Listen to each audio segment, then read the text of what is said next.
जहां दुनिया एआई और टेक्नोलॉजी की रफ्तार से आगे बढ़ रही है, जहां देश डिजिटल इंडिया और अमृतकाल की बातें कर रहा है, वहीं छत्तीसगढ़ का एक छोटा सा गांव आज भी अंधेरे में जीने को मजबूर है।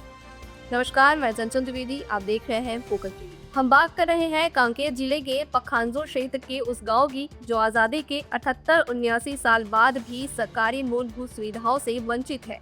ये गांव है कोयली बेड़ा ब्लॉक के अंतर्गत आने वाला गांव बंडा गांव, जहां करीब 27 से 28 परिवार रहते हैं और कुल आबादी 70 से 80 के बीच है। लेकिन हैरान कर देने वाली बात यह है कि इतने सालों बाद भी वहां विकास की कोई रोशनी नहीं पहुंची।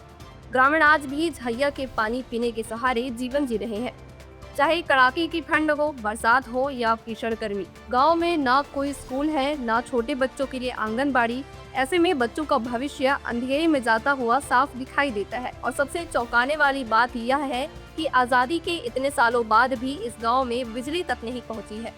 रात होते ही पूरा गांव अंधेरे में डूब जाता है और ग्रामीणों का कहना है कि उन्होंने कई बार विधायक और सांसद से गुहार लगाई, लेकिन हर बार सिर्फ आश्वासन ही मिला।